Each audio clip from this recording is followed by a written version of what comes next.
Terkait dengan pelaksanaan ibadah sholat Idul Fitri secara berjamaah di Lombok Utara, Bupati menyampaikan bahwa akan mengacu pada surat edaran yang dikeluarkan oleh Gubernur Nusa Tenggara Barat. Antara lain menghimbau kepada warga agar melaksanakan ibadah sholat Id di rumah masing-masing untuk menghindari kontak tracing dengan orang lain di tempat ibadah. Namun permasalahannya, beberapa waktu lalu, Majelis Ulama Indonesia di Lombok Utara telah mengeluarkan himbauan kepada warga untuk memperbolehkan mereka melaksanakan ibadah sholat Id di masjid, sehingga untuk kembali menghimbau masyarakat tidak melaksanakan sholat Id di masjid, Bupati masih membicarakan bagaimana solusi terbaik agar masyarakat bawah bisa menerima dengan ikhlas untuk melaksanakan sholat Idul Fitri di rumah masing-masing. Namun secara umum keputusan tersebut secara resmi masih belum dikeluarkan karena harus dibicarakan dengan MUI Lombok Utara. Yang pertama, kemarin kita mengacu kepada rekomendasi Majelis Ulama Indonesia yang memberikan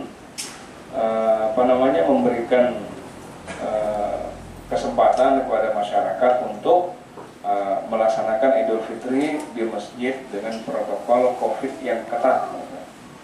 Nah, kemudian setelah itu saya baru saja menandatangani rekomendasi, keluar lagi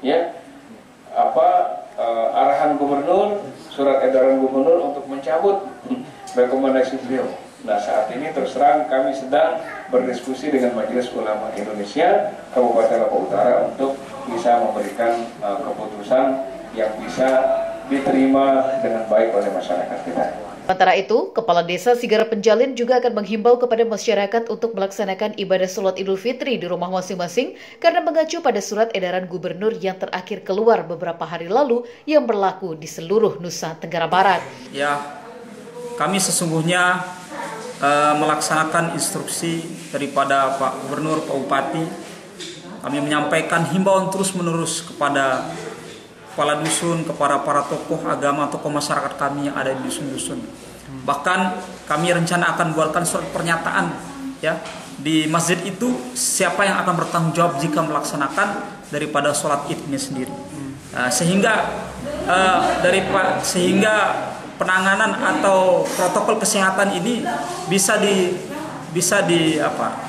dilanjutkan di tingkat masjid itu sendiri, di mana cuci tangan siapa yang menjaga, memakai masker, yang membawa sajadah sendiri, jamaah setempat. Saya kira protokol kesehatan itu yang harus kita tekankan jika masyarakat kita ngotot untuk melaksanakan sholat Idul Fitri di masjid. Hal yang sama juga dikatakan oleh Sekdes Medana, Agus Susanto, bahwa di Desa Medana, Kecamatan Tanjung, akan diberlakukan hal yang sama. Untuk itu, ia terus berkoordinasi dengan tokoh-tokoh di desa setempat agar informasi tersebut bisa diterima dengan baik oleh warga di Desa Medana.